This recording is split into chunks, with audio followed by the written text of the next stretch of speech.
తిమోతికు రాసిన మొదటి పత్రిక 3వ అధ్యాయం 16వ వచనాన్ని చదువుకుందాం. తిమోతికు రాసిన మొదటి పత్రిక 3వ అధ్యాయం 16వ వచనం.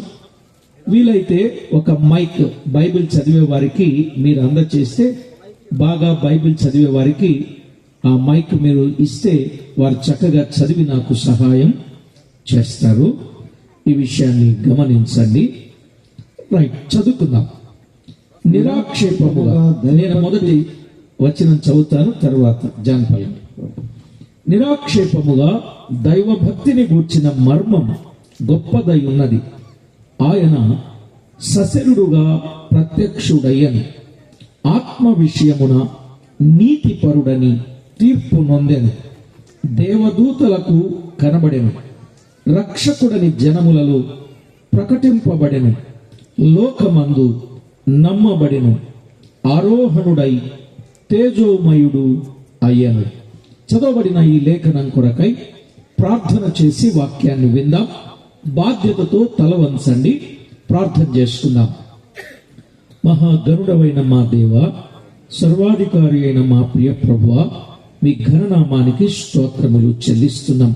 చదవబడిన లేఖన భాగమును దీవించి మా అందరితో మీరు తేటగా సూటిగా మాట్లాడి మహిమ, ఘనత, కీర్తి, ప్రభావములను మీరు ఆరోపించుకున్నామని మా ప్రభువైన యేసుక్రీస్తు అమూల్యమైన నామమున ప్రార్థించి వినులమై వేడుచూ ఉన్నాము తండ్రి. ఆమేన్. ఆమేన్ అని గట్టిగా చెప్పాలి. మెన్ను ఉమెన్ కూడా, ప్రతి ఒక్కరు కూడా మెన్ను ఉమెన్ ఏం చెప్పాలండి? ఆమేన్ అని చెప్పాలి గట్టిగా. ఓకేనా? ఈసారి ఎప్పుడైనా ఎవరు చేసిన ప్రార్థన అలాగూ చెప్పండి. ఇక్కడ చదువుకున్న వాళ్ళు ఎంతమంది ఉన్నారు? Very good. కుర్చీలో ఉన్నవాళ్ళు, బైబిల్ బాగా చదవటం అంటే ఎంతమందికి ఇష్టం? బైబిల్లో ఉన్నదున్నట్లుగా అర్థం అవ్వడం అంటే ఎంతమందికి ఇష్టం? పిట్టకథలు చెప్పడం అంటే ఎంతమందికి ఇష్టం? నా ఒక్కడికేనా? అసలు నేను చెప్పను. అలాంటిది నాకెలా ఇష్టం అవుద్ది? రైట్, పుడిలారా, బైబిల్ అంటే మీకు ఇష్టం కనుకని బైబిల్ గ్రంథంలో నుండి ఈ రాత్రి చాలా వివరంగా వాస్తవిక సత్యాలు మనం విందాం. మనము చదువుకున్న ఈ వచన భాగాలలో 7 విషయాలు ప్రాముఖ్యంగా చెప్పబడ్డాయి. 7 విషయాలు. నెంబర్ 1, నిరాక్షేపముగా దైవభక్తిని గూర్చిన మర్మం గొప్పది. ఏంటి ఆ మర్మం అనంటే, 1, ఆయన అనగా యేసుక్రీస్తు సశరుడు అయ్యను అన్నాడు, లేక సశరుడుగా ప్రత్యక్షుడయ్యను. అది నెంబర్ 1. నెంబర్ 2, ఆత్మ విషయమున నీతిపరుడని తీర్పు పొందెను. నెంబర్ 3, దేవదూతలకు కనబడెను. నెంబర్ 4, రక్షకుడని జనములలో ప్రకటింపబడెను. నెంబర్ 5, లోకమందు నమ్మబడెను. నెంబర్ 6, ఆరోహణుడయ్యను. నెంబర్ 7, తేజోమయుడు అయ్యను. ఎన్ని విషయాలు వచ్చాయి చెప్తారా మీరు? 1, సశరుడుగా ప్రత్యక్షుడయ్యను. 2, గట్టిగా ఆత్మ విషయమున నీతిపరుడని తీర్పు పొందెను. నెంబర్ 3, దేవదూతలకు కనబడెను. నెంబర్ 4, రక్షకుడని జనములలో ప్రకటింపబడెను. నెంబర్ 5, లోకమందు నమ్మబడ్డాడు. నెంబర్ 6, ఆరోహణుడయ్యాడు. నెంబర్ 7, తేజోమయుడయ్యను. ఈ 7 విషయాలు 7 రోజులు చెప్పాలి. అప్పుడు గాని ఇందున్న అసలు సత్యం మీకు బాగా అర్థం కాదు. కానీ మీకు అర్థమయ్యేటట్లు చాలా క్లుప్తంగా చెప్పాలని అనుకుంటున్నా. దీనిని ఆధారం చేసుకొని ఓ 7 విషయాలు మీతో చెప్పాలనుకుంటున్నా. మళ్ళా నెంబర్ 7, బ్రదర్, చాలా ప్రాముఖ్యంగా దైవ సేవకులమైన మనము ప్రకటించవలసినవి 7 విషయాలు. ఆ 7 విషయాలు ఏమిటంటే, నెంబర్ 1, ఆయన జన్మం లేదా ఆయన జననం. ఆయన జన్మం లేదా ఆయన జననం. నెంబర్ 2, ఆయన జీవితం. ఆయన జీవితం. నెంబర్ 3, ఆయన మరణం. ఆయన మరణం. నెంబర్ 4, ఆయన పునరుత్థానం. ఆయన పునరుత్థానం. నెంబర్ 5, ఆయన ప్రత్యక్షత. నెంబర్ 6, ఆయన ఆరోహణం, ఆయన వెళ్ళిపోవడం. నెంబర్ 7, ఆయన రెండవ రాకడలో తిరిగి రావటం. ఎన్ని విషయాలండి? కొంచెం చెప్తారా? 1, మీరే చెప్పేటట్టున్నారు, మా వాళ్ళు చెప్పట్లే. రైట్. ఆయన జననం. 2, ఆయన జీవితం. 3, ఆయన మరణం. 4, ఆయన పునరుత్థానం. 5, ఆయన ప్రత్యక్షత. 6, ఆయన ఆరోహణం. 7, ఆయన రెండవ రాకడ. దేవుని చిత్తమైతే అతి త్వరలో ఈ ప్రాంతంలో రెండవ రాకడ సభలు ఒక 3-4 రోజులు మా సహోదరులు జరపాలని చాలా ఆలోచన చేస్తున్నారు. ప్రభు చిత్తమైతే త్వరలోనే మనం కలుసుకుందాం. తప్పనిసరిగా ఆ సభలకు రెండవ రాకడ సభలు అనే విషయాన్ని ఆ టైటిల్ తో 104 ప్రసంగాలు చేశాను. యూట్యూబ్ లో ఉన్నాయి, మీరు వినొచ్చు కూడా. 104 ప్రసంగాలు రెండవ రాకడను గురించి. ఇక మొదటి రాకడను గురించి ఎన్ని వర్తమానాలు చెప్పమన్నా చెప్పవచ్చు, కానీ మీకు అర్థమయ్యేటట్లు క్లుప్తంగా చెప్తాను. రేపు రెండవ రాకడ సభలకు సిద్ధంగా ఉన్నామన్న వాళ్ళు ఎంతమంది ఉన్నారు? ఓహో, రారా? అంటే రెండవ రాకడకు ఆయన వచ్చినప్పుడు వీళ్ళు రారంట. అంటే జన్మదినమే ముఖ్యం గాని ఆయన రెండవ రాకడ కొరకు రెడీగా ఉండడం మాత్రం మీకు ముఖ్యం కాదని మీరు సభాముఖంగా ఒప్పుకుంటున్నారు. అసలు మొదటి రాకడ ముఖ్యమా, రెండవ రాకడ ముఖ్యమా? మరి మీరు సిద్ధపాటు లేదే. రాకడకు ఎంతమంది రెడీగా ఉన్నారు? అది మా వాళ్ళు అడగకుండానే చేతులు చూపిస్తున్నారు. వెరీ గుడ్ తమ్ముడు, మీ మీదే బాధ్యత వీళ్ళందరిని తీసుకొచ్చేది. మా సామేల్ గారు ప్రకటన చేస్తే మీరు అందరు వచ్చేస్తారు. రేపు సామేల్ గారు అక్కడ ముందు వరుసలో ఉంటారు. Thank you. మీరు వాక్యం కొరకు ఆశ కలిగి ఆసక్తి కలిగి ఉన్నారు కాబట్టి మీకు కొన్ని విషయాలు చాలా క్లుప్తంగా ఆయన మొదటి రాకడను గుర్చే మీతో తేటగా చెప్తున్నా. మొదటి రాకడ అంటే మీరు అన్నారే గ్రాండ్ క్రిస్మస్ అని. చాలా స్థలాల్లో క్రిస్మస్ లో క్రైస్తు మిస్ అయిపోతున్నాడు. క్రీస్తు ప్రభువుకు స్థానం ఇవ్వటంలే. కానీ మీ క్రిస్మస్ లో క్రీస్తుకు మాత్రం ఏమున్నది? స్థానం ఉన్నది. స్థానం ఉన్నది. ఎప్పుడు స్థానం ఉన్నట్లు అనంటే ఆయనను మీ హృదయములో సొంత రక్షకునిగా అంగీకరించి ఆయన ఆజ్ఞల ప్రకారంగా నడచినప్పుడే అప్పుడు నిజంగా మీ హృదయములో ఉండేది సంతోషమైన క్రిస్మస్ అన్నమాట. కాబట్టి దైవ లేఖనాలలో వ్రాయబడిన మాట మనం మొదటి మాట విందాం. ఆయన సశరీరుడుగా ప్రత్యక్షుడయ్యను అన్నాడు. సశరీరుడు అంటే జాగ్రత్తగా వినండి, శరీరము లేనివాడు, ఆత్మస్వరూపి అయినవాడు, మహిమా స్వరూపి అయినవాడు, నీతి స్వరూపి అయినవాడు, శాంతి స్వరూపి అయినవాడు. అవండి, ఆయన సశరీరుడుగా అంటే మనలాగా భూమి మీదికి వచ్చాడు. మనలాగా భూమి మీదికి వచ్చాడు. మీకా గ్రంథం 5వ అధ్యాయం 2వ వచనం ప్రకారంగా, మీకా గ్రంథం 5వ అధ్యాయం 2వ వచనం ప్రకారంగా ఒక మాట స్పష్టంగా వ్రాయబడింది. ఏమని? మీకా గ్రంథం 5వ అధ్యాయం 2వ వచనం. ఎంతసేపు అయితే సమయం వేస్ట్ అయిపోద్ది. బెత్లెహేము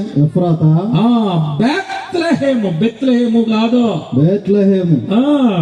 బైబిల్ బాగా చదవాలి. తెలుగు బెత్లెహేము కాదు, బెత్లెహేము. అది ఎఫ్రాతా. గుర్తుపెట్టుకోండి, బైబిల్ తప్పు చదువుతా సరుకున్నాను. బెత్లెహేము ఎఫ్రాతా, యూదావారి కుటుంబములలో నీవు స్వల్ప గ్రామమైనను నా కొరకు ఇశ్రాయేలీయులను ఏలబోవు వాడు నీలో నుండి వస్తాడు. పురాతన కాలము మొదలుకొని శాశ్వత కాలము వరకు ఆయన ప్రత్యక్షమగుచూ ఉండెను అన్నాడు. ఎప్పటి నుండి ఎప్పటి వరకు? పురాతన కాలము మొదలుకొని శాశ్వత కాలము వరకు ఆయన ప్రత్యక్షమవుతూనే ఉన్నాడు. కానీ ఇప్పుడైన ప్రత్యక్షత ముందైన ప్రత్యక్షత కానే కాదు. ఒకే ఒక్కసారి ఈ ప్రత్యక్షత అది సశరీరుడుగా, అనగా మనలాగా అంటే మన శరీర అవయవాలు ఎలా ఉన్నాయో అలాగని, కానీ మన గుణాలు ఎలా ఉన్నాయో అలాగూ మాత్రం కాదు. అందుకే ఆ పిల్లలు రక్త మాంసములు గలవారైనందున మరణము యొక్క బలము గలవానిని, అనగా అపవాదిని మరణము ద్వారా నశింపజేయడానికి ఆయన రక్త మాంసములలో పాలివాడాయను. హెబ్రీలకు రాసిన పత్రిక 2వ అధ్యాయం 14వ వచనంలో చెప్పబడింది. అంటే రక్త మాంసములలో పాలివాడయ్యాడు. మరొక చోట ఏమని వ్రాయబడింది అనంటే, ఫిలిప్పీలకు రాసిన పత్రిక 2వ అధ్యాయం మీరు 6వ వచనం నుండి చదివితే, ఆయన మనుషుల పోలికగా పుట్టి, ఎలా పుట్టాడు? మనుషుల పోలికగా పుట్టి దాసుని స్వరూపమును ధరించి. అర్థమైందండి? ఎట్లా?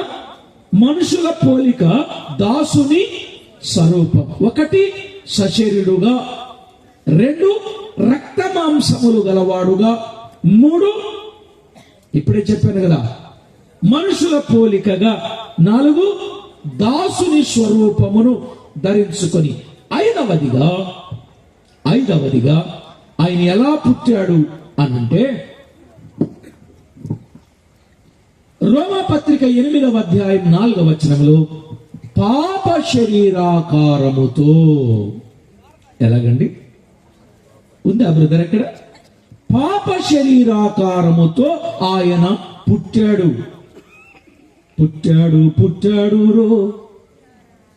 రారాజు.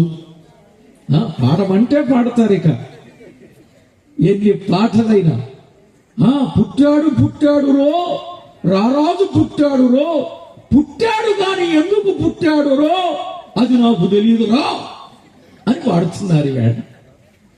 కానీ ఈ రాత్రి ఆయన సశరీరుడుగా పుట్టాడు, లేక ఆయన వచ్చాడు. అందుకే ఆయన పుట్టుకను ఇన్ని పేర్లతో పిలిచారు. ఎలాగంటే, ఆయన పుట్టెను అన్నాడు ఒక చోట, మరొక చోట జన్మించెను అన్నాడు ఒక చోట, మరొక చోట అనుగ్రహింపబడెను అన్నాడు ఇంకొక చోట. మీకు అర్థమైంది ఈ భాష? అనుగ్రహించబడెను అన్నాడు ఇంకొక చోట. ఇలాగూ చక్కని పదాల చేత బైబిల్ గ్రంథములో ఆయన జన్మము ఉన్నది.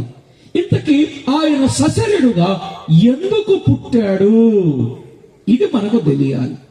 అప్పుడే నిజమైన క్రిస్మస్ నీ జీవితంలో నీకు జరుగుద్ది. ఆయన సశరీరుడుగా, శరీరము లేనివాడు శరీరాన్ని దాచుకొని, ఆయనకేమైనా శరీరం ఉందా? లేదు. ఆదియందు వాక్యం ఉండెను, వాక్యము దేవుని యొద్ద ఉండెను, ఆ వాక్యమే దేవుడై ఉండెను, ఆ దేవుడే అనగా ఆ వాక్యమే, యోహాను సువార్త 1:14, ఆ వాక్యమే శరీరధారిగా కృపా సత్య సంపూర్ణుడుగా మన మధ్యకు. అర్థమైందండి? ఇది ఇంకొక భాష కదా. కృపా సత్య సంపూర్ణుడుగా వాక్యము శరీరాన్ని దాచుకొని సశరీరుడుగా ప్రత్యక్షమయ్యాడు. ఇది చాలా డెప్త్ కలిగిన విషయం. మనము డీప్ గా చెప్పుకుంటే బాగుంటది, కానీ ఈ ఒక్క మాట మీద చెప్తే మిగిలినవి చెప్పలేదు కదా. అందుకే త్వరగా చెప్తున్నా, ఆయన సశరీరుడుగా ప్రత్యక్షమయ్యాడు. ఎందుకు మీరు చెప్తారా? సశరీరుడుగా ప్రత్యక్షమయ్యాడు ఎందుకు బ్రదర్? వీ డోంట్ నో అన్నట్టున్నారే, మాకేం తెలియదు అన్నట్టున్నారు. ఆయన ఎందుకు ప్రత్యక్షమయ్యాడో ఒక్క ముక్కలో చెప్తా వినండి. ఒక్క ముక్కలో ఆయన ఎందుకు ప్రత్యక్షమయ్యాడంటే, యోహాను రాసిన మొదటి పత్రిక 3వ అధ్యాయం 5వ వచనం. యోహాను రాసిన మొదటి పత్రిక 3వ అధ్యాయం 5వ వచనంలో చెప్పబడిన మాట చదువుతారా? పాపములను తీసివేయుటకే ఆయన ప్రత్యక్షమాయను. ఆయన ఎందుకు ప్రత్యక్షమయ్యాడు? మీరెవరు వినలేదా? అదేదో చెప్పండి మరి. ఆయన ఎందుకు ప్రత్యక్షమయ్యాడు? పాపులను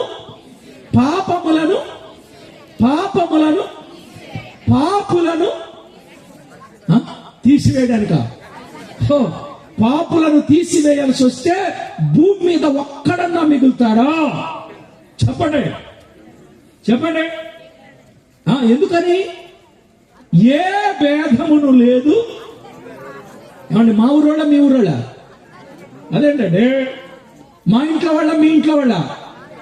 ఏమండే, మీరా నేనా? నన్ను కూడా కలిపారా? బాగా చెప్తున్నారా మీరు? అందరూ, ఏ భేదమును లేదు, అందరూ ఏం చేశారు? భాషలు ఎన్నున్నా, ప్రాంతాలు ఎన్నున్నా, ప్రదేశాలు ఎన్నున్నా, వర్గాలు ఎన్నున్నా, జాతులు ఎన్నున్నా, తారతమ్యతలు ఎన్నున్నా, మొత్తం అందరూ కూడా ఏం చేశారు? ఏమండి, పాపం చేశారా? అలాగైతే పాపులను తీసివేయడానికి ఆయన ప్రత్యక్షమయ్యాడా? లేదు. పాపులను తీసివేయడానికి కాదు, పాపములను తీసివేయడానికి.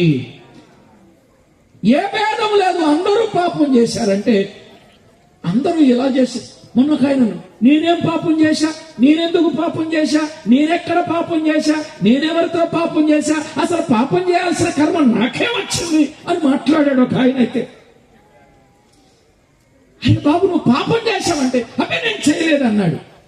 సరేలే, అందరూ చేశారంటే నేను ఒక్కడే చేయలేదు, ఎవరి సంగతో నాకు తెలియదు అన్నాడు. వీడికి ఎలా చెప్పాలరా బాబు అని ఒక ఆలోచన వచ్చి చెప్పడం ప్రారంభించా. బాబు, మీ ఊర్లో ఆడాళ్ళు ఉన్నారా మగాళ్ళు ఉన్నారా అన్నా. ఎవరున్నారు? మీరు చెప్పండి సమాధానం. ఆడాళ్ళు ఉన్నారు, మగ. మరి ఆడా మగ భేదమా కాదా అన్నా. ఆడాళ్ళకి మగాళ్ళకి భేదం లేదండి. ఏంటి మీరు అందరూ ఒకటేనా? మరి చెప్పరా? ఆడా మగ భేదం ఉంది. ఇప్పుడు చెప్పండి, ఆడాళ్ళు అబద్ధాలు ఆడతారా, మగాళ్ళు అబద్ధాలు ఆడతారా? మీరు త్వరగా చెప్పాలి. మీరు చెప్పండి, ఆడాళ్ళు ఆడతారా మగాళ్ళు ఆడతారా? ఆడాళ్ళు ఆడతారు. అంటే అబద్ధాల దగ్గర ఏం లేదు. పోయిన క్రిస్మస్ పండగ నుంచి ఈ క్రిస్మస్ పండగ వరకు ఒక్క అబద్ధం కూడా నేను ఆడలేదన్నా దమ్మున్న వాళ్ళు ఎవరో చెయ్యలేగానండి. సేవకులారా, అగ్నిగంధకాలతో మండుకుంటాం. ఎవరికి? అబద్ధికులకు. గుర్తుపెట్టుకోండి, అబద్ధికులకు అగ్నిగంధకాలతో మండుగుండం ఉన్నది. గుర్తుపెట్టుకోండి. సరే, పోయిన క్రిస్మస్ నుంచి కాకపోయినా పోయిన ఆదివారం నుండి నిన్న అయిపోయిన ఆదివారం వరకు అబద్ధం ఆడని వాళ్ళు ఎంతమంది ఉన్నారు? ఇలాగనండి, వీళ్ళు ఆరాధన చేస్తారు, ఆలయానికి వెళ్తారు, ఆరాధన చేస్తారు, హల్లెలూయా అని పాటలు పాడతారు, చప్పట్లు కడతారు, ప్రసంగం చక్కగా వింటారు, కానుకలు ఇస్తారు, అన్ని చేస్తారు. అన్నిటితో పాటు అబద్ధాలు కూడా ఆడతారు. అబద్ధికులారా, దేవుడు వెక్కిరింపబడడు అనడు. అబద్ధమాడే ఏ ఒక్కరైనా రేపు అగ్ని గంధకాలతో మండు గుండానికే వెళ్ళిపోతాడు. వాడు మునగాడైనా భక్తుడైనా, సామాన్యుడైనా, ధనికుడైనా, దరిద్రుడైనా, వారు రాజైనా, వారు బానిసైనా, ఏ ఒక్కరైనా అబద్ధమాడే ప్రతి ఒక్కడు ఎక్కడికి వెళ్ళిపోతారు? అంటే ఇంత ఆలయానికి వచ్చి, ఇంత ఆరాధన చేసి, ఇంత క్రిస్మస్ ఆరాధనలు కూడా చేసి అగ్నిగంధకాలతో మన గుండానికి వెళ్తారా? మేము వెళ్ళకూడదు అనుకుంటున్నాం అన్న వాళ్ళు ఇలాగానండి.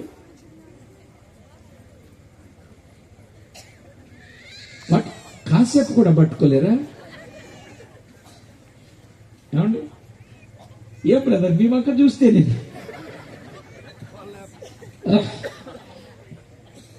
జాగ్రత్తగా వినండి. అంటే ఈ రోజు ఇక్కడ ఆహా అంటున్నారు కానీ రేపు అగ్నిగంధకాలతో మండు గుండానికి వెళితే అబ్బా అబ్బా అబ్బా అబ్బా అబ్బా అబ్బా అని రేపు కేకలు వేయాల్సి వస్తుంది. నిజమా కాదా? దాని నుండి కాపాడబడటానికి ఆయన వచ్చారు. ఇప్పుడు చెప్పండి, ఆడవాళ్ళు ఆడతారా, మగాళ్ళు ఆడతారంటే? మగాళ్ళు ఆడతారు, ఆడవాళ్ళు ఆడతారు. ఏంటవి?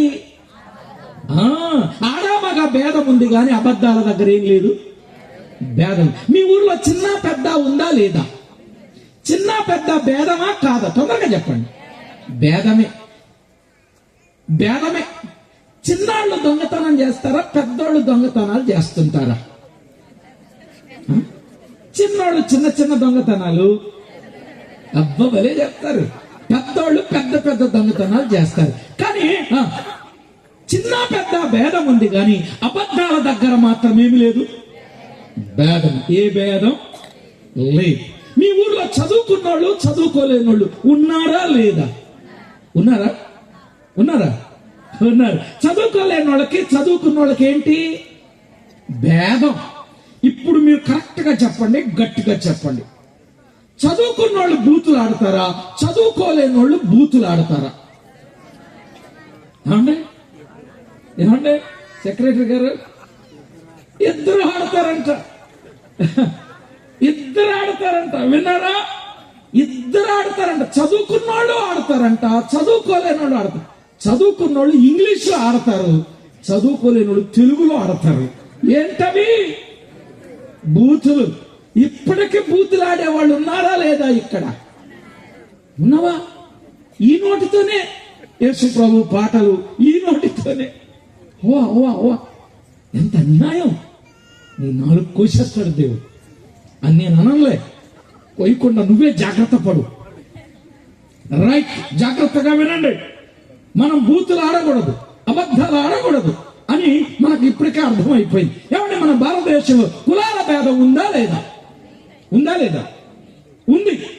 ఫలానా కులం వ్యభిచారము చెయ్యదు అనే కులం ఏదైనా ఉందేమో చెప్పండి. మన నాయకులు కూడా వచ్చినట్టున్నారు. ఫలానా కులం ఉన్నారా? అదే నాయకులు ఉన్నారులే కానీ ఆ నాయకులను అడుగుతున్నా. ఫలానా కులం వ్యభిచారం లేదా జారత్వం చెయ్యని వారు ఎవరైనా ఉన్నారా? అది చూశారు. కులాల భేదం ఉన్నది కానీ అంటే ఏ భేదమును లేదు. అందరూ చెప్పండి, చెప్పండి, పాపము చేసి. అందుకే ఆయన ప్రత్యక్షమయ్యారు. ఎందుకు? పాపములను తీసివేయడానికి. తీసేసి మళ్ళీ వేసేయడం కాదు. ఇక్కడ ఒప్పేసుకుంటున్నారు, ఇంటికి వెళ్ళిపోయిన తర్వాత మళ్ళీ ఇక్కడ చెయ్యు నాయన, పాపం చెయ్యం ప్రభువా, తప్పు చేశావు నాయన, క్షమించు నాయన, మన్నించు నాయన, విడిపించు నాయన, కాపాడు నాయన, పరిహరించు నాయన, క్షమించు అని కాళ్ళ పడుతున్నారు. మళ్ళీ ఇంటికి వెళ్ళిపోయిన తర్వాత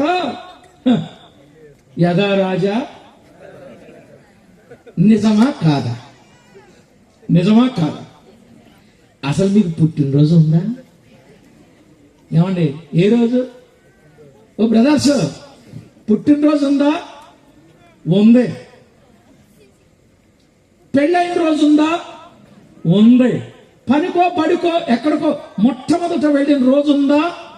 ఉంది. ఉంది. ఏమండి? చనిపోయే రోజు ఉంటుందా? ఉంటది. మరి నమ్ముకున్న రోజు ఉందా? లేదు లేదు. ఏదో రావటం పోవటమే తప్ప నిజంగా నమ్ముకున్న రోజు జీవితంలో లేదు. అన్నిటికీ రోజులు ఉన్నాయి. నిజంగా నమ్ముకున్న వ్యక్తి అనంటే అతడు ఎలా ఉంటాడు అనంటే, బ్రదర్స్, ఈ 5 పాయింట్లు మీరు వీలైతే రాసుకోండి. నమ్ముకున్న వ్యక్తి ఎలా ఉంటాడు అంటే, సువార్తను గుర్చిన మాట విన్న ఏ వ్యక్తి అయినా మొదట తాను పాపిని అని గ్రహిస్తాడు. రెండవది, తన పాపం విషయమై పశ్చాత్తాప పడతాడు. మూడవది, తన పాపాన్ని తాను ఒప్పుకుంటాడు. నాలుగవది, తన పాపాన్ని విడిచిపెడతాడు. 5, ఇక ఆ రోజు నుండి ఆ పాపము చెయ్యడు. ఆ వ్యక్తి నిజంగా జన్మించిన వ్యక్తి. ఈ 5 విషయాలు మళ్ళా చెప్పనా? యేసు ప్రభువును గురించిన వార్త వినగానే తాను పాపిని అని గ్రహించాలి. రెండవది, తన పాపం విషయమై పశ్చాత్తాప పడాలి. అయ్యో నిజమేనాయన, నేను పాపిని అని పశ్చాత్తాప పడాలి. మూడవదిగా, తన పాపాన్ని తాను ఒప్పుకోవాలి. ఫలానా పాపం నేను చేశాను, నా మనస్సాక్షి సరిలేదు, నా హృదయం సరిలేదు, నా నేత్రాలు సరిలేదు, నా నోరు సరిలేదు, నా అవయవాలు సరిలేదు, నా జీవితమే సరిలేదు అని తన తాను ఒప్పుకుంటాడు. ఒప్పుకున్న వ్యక్తి నమ్ముకున్నవాడైతే వాటిని విడిచి పెడతాడు. ఏం చేస్తాడు? వాటిని నిజంగా విడిచి పెడతాడు. విడిచి పెడితే ఆ వ్యక్తికి ఎన్నడూ వాటిని చెయ్యనే చేయడు. మరి నిజంగా నేను వాటిని విడిచిపెట్టానండి, ఇంకా నేను ఎప్పుడు చేయకుండా నన్ను నేను జాగ్రత్తగా చేసుకున్నానండి అన్నవాళ్ళు ఎంతమంది ఉన్నారు? ఇలాగనండి.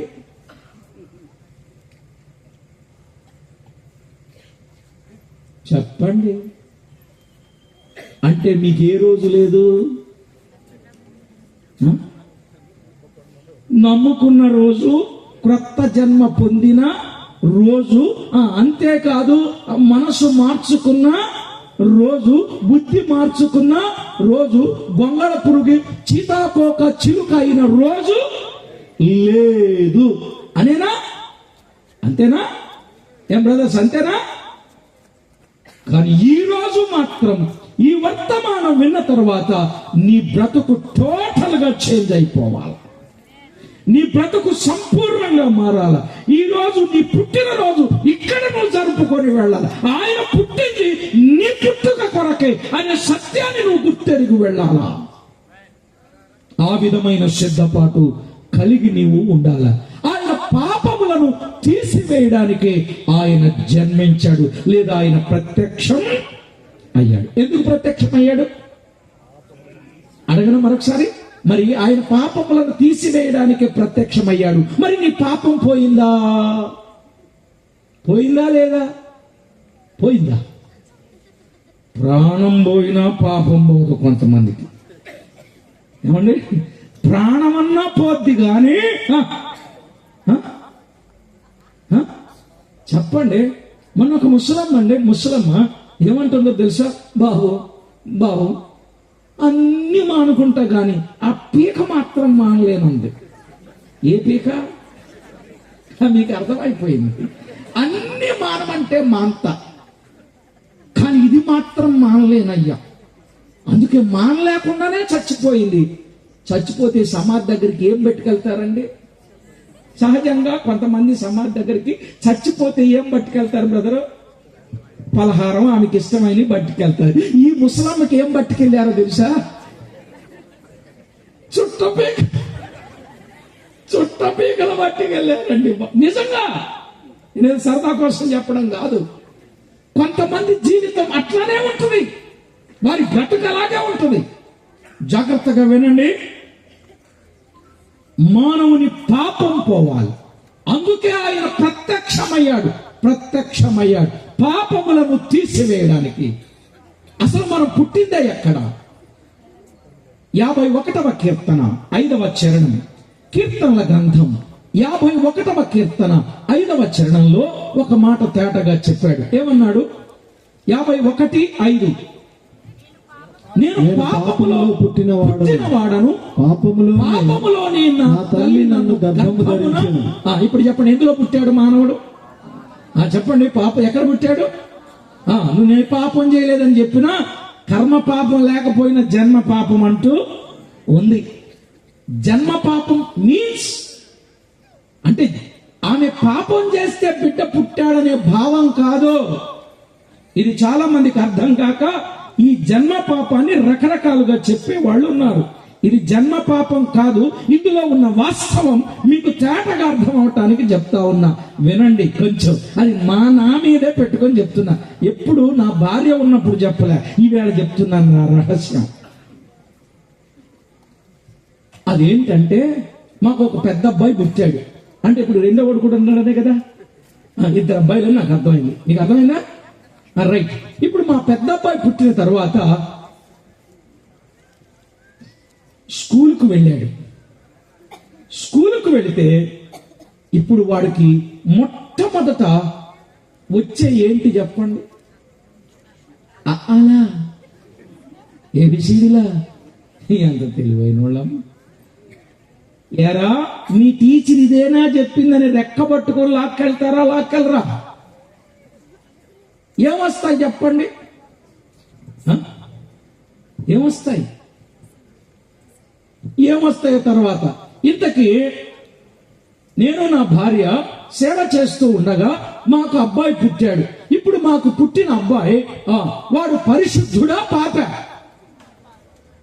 అవునోయ్, సరిగ్గా చెప్పండి, ఆచితూచి, లేకపోతే బాధపడే ప్రమాదం ఉంది. ఇప్పుడు చెప్పండి, మాకు పుట్టిన అబ్బాయి పాప పరిశుద్ధుడా? పాప. ఏమండి, మేము సేవ చేస్తున్నాం, మాకు జరిగింది పరిశుద్ధమైన వివాహం, సేవ కూడా చేస్తున్నాం. ఇప్పుడు మాకు అబ్బాయి పుట్టాడు. ఇప్పుడు మాకు పుట్టిన అబ్బాయి పాప పరిశుద్ధుడా?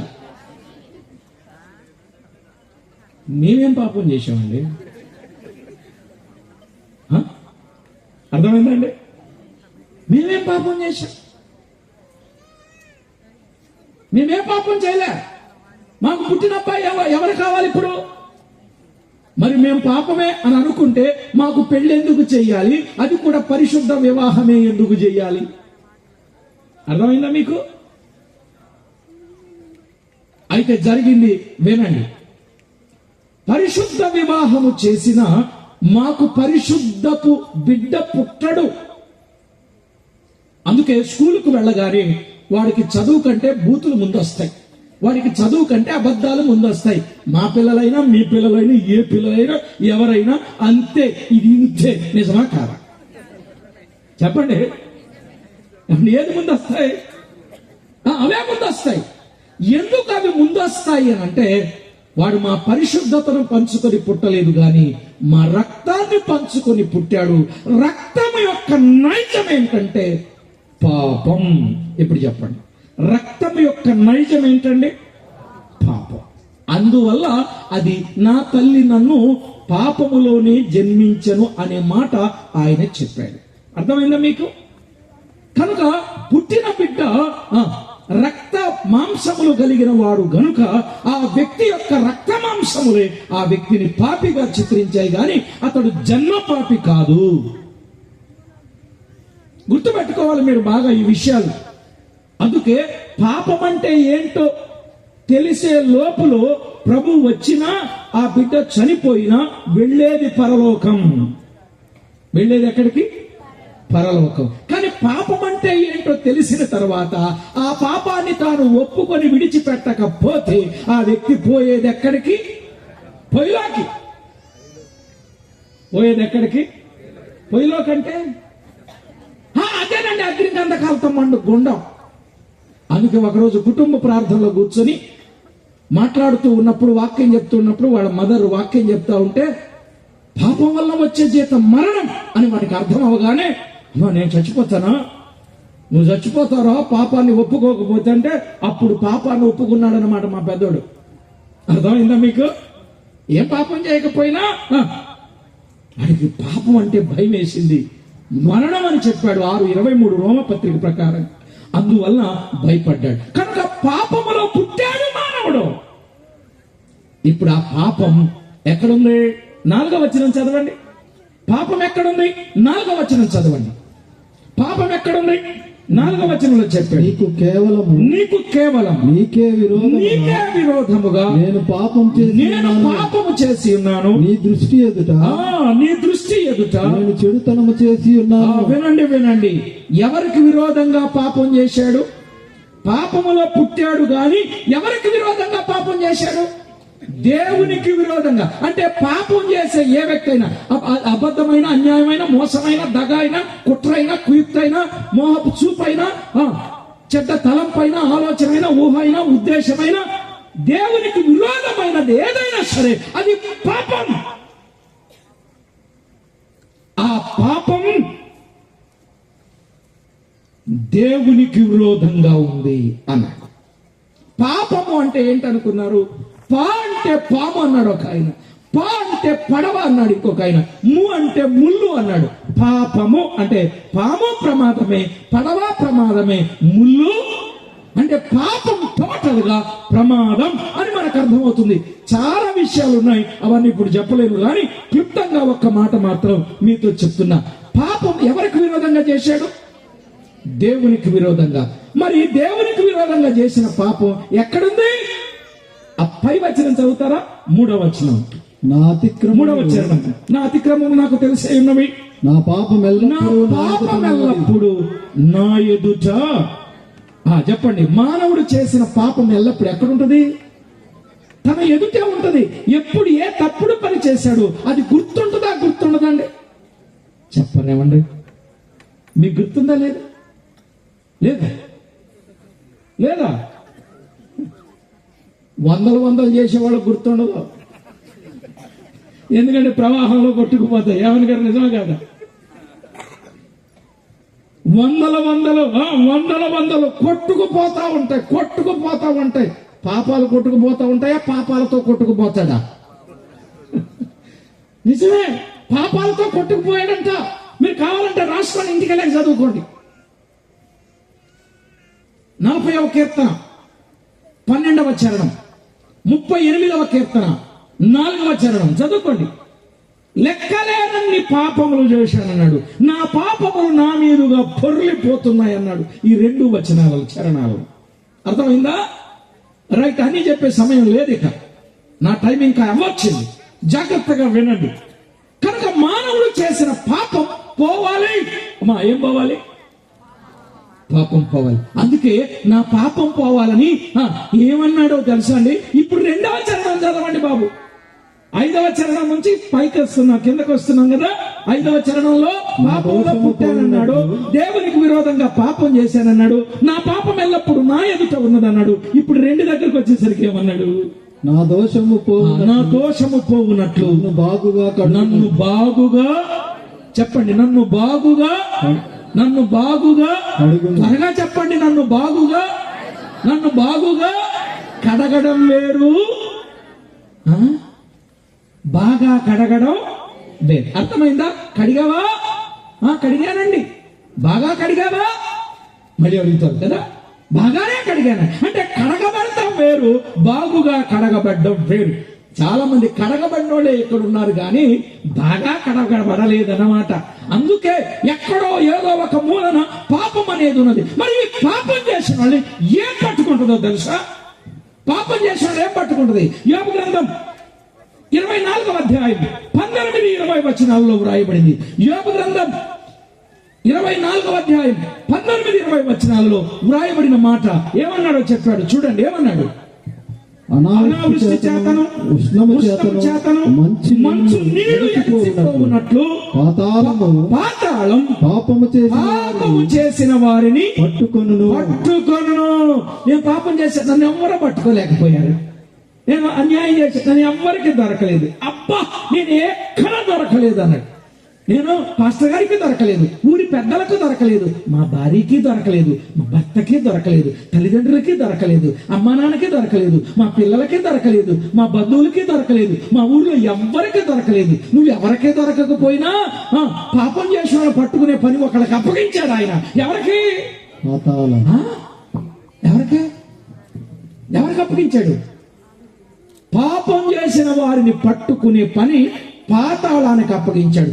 ఆ పాతాళ పట్టుకుంటది. బాబు, పాపం చేసే ఏ ఒక్కరైనా ఓ బంగారు కొండ, బంగారు గుడిమా, బండారు గుడిమా, బంగారుగూడెంలో ఉన్న బండారుగూడెంలో ఉన్న ఓ బంగారు కొండ, ఒకవేళ నువ్వు ఏ పాపం చేసినా నిన్ను పట్టుకునేది ఎవరో? పాతాళం. మరి పాతాళంలో ఏముంటుందో చూడండి. అక్కడే 20వ వచనం, కన్న గర్భము వారిని మరచిపోవును, పొరుగు వారిని కన్న గర్భము వారిని మరచును, కన్న గర్భము వారిని మరచును, పురుగు వారిని కమ్మగా తీసివేయు, పురుగు వారిని కమ్మగా తినివేయు, పురుగు వారిని పురుగు వారిని కమ్మగా తినివేయు, పురుగు వారిని కమ్మగా తినివేయు. ఎందుకంటే చాలా మందికి పాపం అంటే చాలా కమ్మన. నిజమా కాదా? మాన్రా, ఒరే తప్పు చెయ్యొద్దురా అమ్మా, తప్పు చెయ్యకే బిడ్డా, ఆ తప్పు వద్దమ్మా అంటే అలాగేనమ్మా, అలాగేనయ్యా, అలాగే నాన్న అంటాడు. తెల్లారి దగ్గర నుంచి మళ్ళీ చేస్తానే ఉంటాడు. నిజమా కాదా? ఎందుకంటే పాపం అంటే చాలా మందికి చాలా కమ్మన, చాలా కమ్మన. ఈరోజు ఎక్కువ శాతం పాపం పాపం పాపం. చర్చలకు వచ్చే వాళ్ళు కూడా ఎక్కువ శాతం పాపంలో పండిపోతున్నారండి. అసలు ప్రభు దగ్గరకు వచ్చేది పాపాన్ని తీసివేసుకోవడానికి, కానీ ప్రభు దగ్గరకు వచ్చిన తర్వాత కూడా అదే. నిజంగా సేవకులారా, మన సంఘాల్లో ఎవరైనా పాపం చేస్తున్నారని తెలిస్తే ఆ పాపం చేసిన వాళ్ళని ఖండించారా?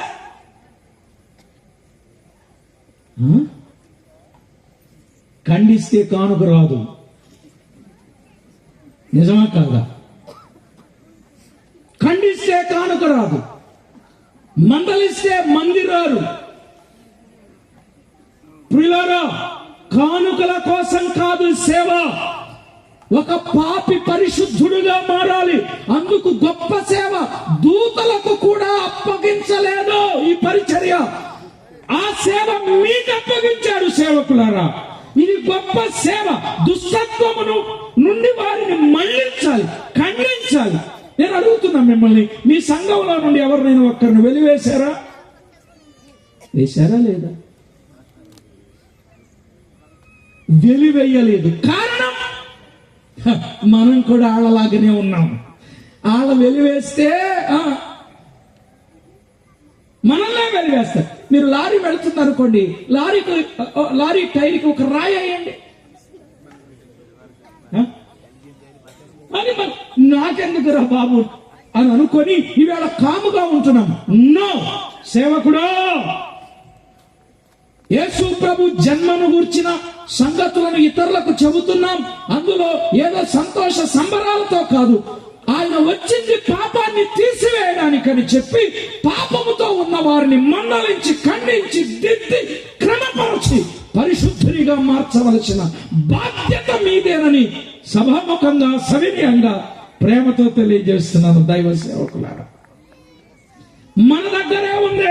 మనము గట్టిగా నిలబడితే మన సంఘాల్లో పాపం చేసే వాళ్ళు ఉండరు. కొంతమంది ఈ రోజు సంఘాలకు ఏమని చెప్తున్నారు తెలుసా? వాళ్ళు ప్రార్థనకు వెళుతున్నారు, ఏం సంఘం అంటున్నారు. నిజమా కాదా? ప్రార్థనకు వెళ్తున్నారు, బూతులు మాండలేదు. ప్రార్థనకు వెళ్తున్నారు, అబద్ధాలు మాంటలేదు. ప్రార్థనకు వెళ్తున్నారు, అన్యాయం మాట్లాడటం, అన్యాయం మానటం లేదు అంటున్నారా లేదా? వీళ్ళు ప్రార్థనకు వెళ్ళడం కంటే వెళ్లకుండా ఉండడమే మంచిది అన్నారా లేదా? విన్నారా లేదా? అమ్మ, మీరు కూడా విన్నారా? అది కూడా చూడండి, మేడం గారు కూడా విన్నారంట. అవసరమైతే మేడం గారు కూడా అంటారు టైం ఇస్తే. ఇక చూసుకోండి, నిజమేనమ్మా. అదిగో ఆ మనసులో మాట కూడా చెప్పేశారు. ఎంతమంది నన్ను ఉంటారు ఆమె, ఆ దేవుడికి ఎందుకు మచ్చదెత్తారు? ఆయన పరిశుద్ధుడు. మీ జీవితాలు అలా మారకుండా ఎందుకు ప్రార్థనకు వెళతారు అని ఆంధ్రలో హోమ్ మినిస్టర్ వాక్యం చెప్తున్నప్పుడు చాలా జాగ్రత్తగా విన్నారు. విని వాక్యం విన్న తర్వాత ఆమె పాస్టర్ గారు చెప్పిన మాట 100కి 100 పాళ్ళు రైట్. ఆ ప్రకారంగా మారకపోతున్నారు కాబట్టి ఈవేళ క్రైస్తవ్యం చాలా ఇబ్బందికరంగా ఉంది అని చెప్పి ఆమె సాక్ష్యం చెప్పి, అయ్యా మీలాంటి దైవ సేవకులకు ఎంత ఏమి చేసిన గొప్ప సంగతులని సాల్వా కప్పి సన్మానం చేసి శాలిటీకి వచ్చింది ఆమె. ఎవరు? హోమ్ మినిస్టర్ గారు. చాలా మంది అలా చేస్తుంటారులేండి. ఆ విషయం కోసం కాదు నేను చెప్పింది. వాస్తవంగా ఈవేళ మన జీవితంలో ఖచ్చితంగా పాపం తీసివేయబడాలి, అంతే గురి. యేసు ప్రభు ఎందుకు ప్రత్యక్షమయ్యాడు? లేకపోతే పాపం చేసిన వారిని ఎవరు పట్టుకుంటారు? పాతాళంలో ఏముంది? ఆరని అగ్ని కదా. పురుగు కమ్మగా, ఆ సంగతి అంతా తెలిసింది లేదు. పురుగు కమ్మగా తింటారు, కమ్మగా. పురుగు, కుక్కలు చచ్చిపోవడం చూసారా? పురుగులు కమ్మడం చూసారా? ఎందుకు చూడరు? పురుగు కమ్మిన తర్వాత ఎలా తింటది? రేపు పాతాళంలో పురుగులు అలా పట్టుకొని కమ్మగా తింటాయి. అది ఇష్టమా? లేక ప్రభువుతో ఆనందంగా ఉండడం ఇష్టమా? ఒకరోజు ఒక ఆయన ఇలా చెప్పాడు, ఏమనంటే, సంతోషం ఎక్కడ ఉందని, సమాధానం ఎక్కడ నాకు దొరికేనని జగమంతా వెతికాను, జనులందరినీ అడిగాను, చివరికి అది నీలోనే కనుగొన్నానన్నాడు. మరి కనుగొన్న ఆయన ఏది కనుగొన్నాడు? సంతోషాన్ని కనుగొన్న ఆయన ఒకరోజు ఇలా పాడుకున్నాడు, సంతోషం పొంగింది. పాడిస్లేరా? సంతోషం పొంగింది, సంతోషం పొంగింది, సంతోషం పొంగుచున్నది. హల్లెలూయా, యేసు నన్ను రక్షించిన నాట నుండి నేటి వరకు సంతోషం పొంగుచున్నది అని పాడాడు ఆయన. ముందు ఎక్కడుందని ఎతికాడు, ఆ తర్వాత దొరికిన సంతోషంతో పొంగింది అన్నాడు. ఇప్పుడు ఆ పొంగిన సంతోషంతో అంటున్నాడు, ఈ సంతోషము నీకు ఈ సంతోషము నీకు కావలెనా, ఈ సంతోషము నీకు కావలెనా, ఈ సంతోషము నీకు కావలెనా, నేడే యేసు నొద్దకు రమ్ము, నేడే యేసు నొద్దకు రమ్ము. రమ్మన్నాడు. కొంతమంది వచ్చేసారు. ఈ వచ్చిన వాళ్ళందరూ కలిసి పాడుతున్నారు. ఏమన్నా తెలుసా? సియోను పాటలు సంతోషముగా పాడుచు సియోను వెళ్ళుదము, పాడుచు సియోను వెళ్ళుదా. ఎక్కడికి వెళ్ళిపోదామని పాడుతున్నారు? ముందు ఎక్కడుందన్నాడు? అది ప్రభువులో ఉందన్నాడు. ఆ తర్వాత దాన్ని పొందుకున్నాడు, అది పొంగింది. ఎవరికైనా కావాలంటే రండి అన్నాడు. వచ్చారు. వచ్చిన వాళ్ళందరూ కలిసి పాడుకుంటూ పోయారు. ఎక్కడికి? పాతాళానికా పరలోకానికా? నువ్వు వచ్చావు, ఎక్కడికి వెళ్తావు? వెళ్ళేటప్పుడు ఏమో లేదు, ఆఖరిలో చెప్పుకుందాం. సరే, థ్యాంక్ యూ. వినండి అయ్యా, జాగ్రత్తగా వినండి. పాపం చేసిన వారిని పాతాళం పట్టుకుంటుంది. ఆ పాపము నుండి తీసివేయడానికి ఆయన ప్రత్యక్షమయ్యాడు. నెంబర్ 1. నెంబర్ 2, ఆయన ఎందుకు ప్రత్యక్షమయ్యాడు? యోహాను రాసిన మొదటి పత్రిక 3వ అధ్యాయం 8వ వచనం. ఇంకా 2 మాటలు చెప్పి నేను ముగిస్తాను, వినండి. ఆయన ఎందుకు ప్రత్యక్షమయ్యాడు తాటగా చెప్పాడు. యోహాను రాసిన మొదటి పత్రిక 3వ అధ్యాయం 8వ వచనంలో, అపవాది మొదటి పత్రిక, అపవాది మాట్లాడినట్టు చదివారు మీరు. అపవాది మొదటి నుండి పాపము చేయుచున్నాడు గనుక, చెప్పాలి. అపవాది మొదటి నుండి పాపము చేయుచున్నాడు గనుక పాపము చేయువాడు అపవాది సంబంధి అపవాది యొక్క క్రియలను లయపరచుటకే దేవుని కుమారుడు ప్రత్యక్షమయ్యాడు. ఎందుకు ప్రత్యక్షమయ్యాడండి? అపవాది క్రియలను లయపరచడానికి. ఒకటి, పాపాన్ని తీసివేయడానికి ప్రత్యక్షమయ్యాడు. రెండవదిగా అపవాది యొక్క క్రియలు, వారి క్రియలేంటి? యోహాను సువార్త 8:44లో అపవాది యొక్క క్రియలు 8:44లో చెప్పబడింది. వాడు మాట తప్పేవాడు, వాడు అబద్ధికుడు, వాడు నరహత్యలు చేసేవాడు, వాడు మోసగాడు, వాడు అబద్ధానికే జనకుడు, సత్యమందు వానిలో లేదు అని చెప్పాడు. వారి క్రియలు లయపరచడానికి ఆయన ప్రత్యక్షమయ్యాడు. ఎలాగంటే సశరీరుడుగా. ఆయన సశరీరుడుగా.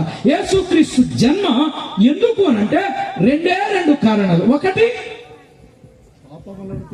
గట్టిగా చెప్పండి కదా, పాపములను తీసివేయడానికి. 2, అపవాది క్రియలు. గట్టిగా చెప్పండి. ఎవరికి? అపవాది క్రియలు లయపరచడానికి ఆయన ప్రత్యక్షమయ్యాడు. ఇది మొదటి ప్రత్యక్షత. సశరీరుడుగా ప్రత్యక్షమయ్యాడు. ఇక రెండవ ప్రత్యక్షత ఉన్నది. ఇది పునరుత్థానుడైన తరువాత ప్రత్యక్షత. అంటే శరీరధారిగా ప్రత్యక్షమయ్యాడు, రెండవదిగా పునరుత్థానుడైన తరువాత ప్రత్యక్షమయ్యాడు. 40 దినాలు భూమి మీద ఉన్నాడు, 11 పర్యాయాలు ఆయన ప్రత్యక్షమయ్యాడు. అసలు ఆయన ఎందుకు ప్రత్యక్షమయ్యాడు? యోహాను రాసిన సువార్త 21వ అధ్యాయం 1 నుండి 4 వచనాలు. యోహాను సువార్త 21వ అధ్యాయం 1 నుండి 4 వచనాలు. ఆయన ఎందుకు ప్రత్యక్షమయ్యాడు అంటే తన శిష్యులైన వారిని, తన పిల్లలైన వారిని బలపరచడానికి, ధైర్యపరచడానికి, ఆదరించడానికి, స్థిరపరచడానికి ఆయన ప్రత్యక్షమయ్యాడు. అంతేనండి. యేసు ప్రభు చనిపోగానే శిష్యులందరూ ఒక మీటింగ్ పెట్టుకుని, ఇంకా ఆయన చనిపోయాడు కాబట్టి మనం అందరం ఎక్కడ వెళ్ళిపోదాం నాన్న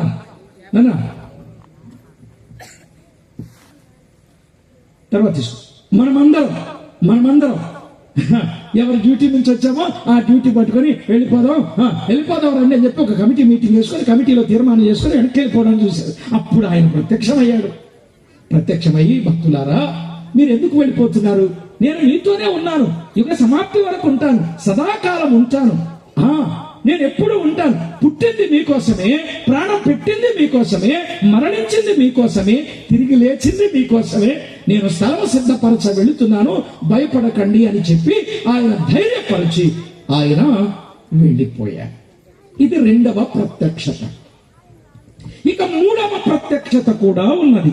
2 మాటలన్నాను కదా, ముందు మాట వినేశాం, రెండవ మాట వినేశాం, ఇంకొక మాట చెప్పేసి ముగించేస్తా.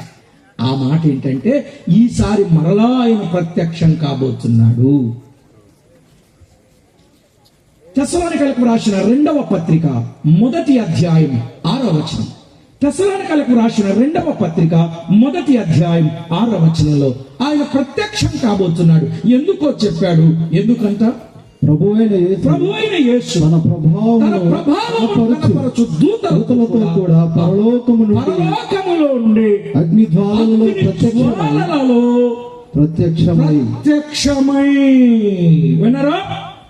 3 ప్రత్యక్షతలు. పాత నిబంధన కాలంలో, పురాతన కాలం మొదలుకొని శాశ్వత కాలం వరకు ఆయన ప్రత్యక్షమగుతూనే ఉన్నాడు. కానీ కొత్త నిబంధన కాలం అంటే ఇప్పుడు ఈ కాలంలో, కృపాకాలంలో, సంఘ కాలంలో, పరిశుద్ధాత్ముని కాలములో, నేనున్న ఈ కాలములో ఆయన ప్రత్యక్షమైన కారణం 1 పాపములను తీసివేయడానికి, 2 తన శిష్యులైన వారిని బలపరచడానికి, 3వదిగా ఆయన ప్రత్యక్షం కాబోతున్నాడు. ఏమండి?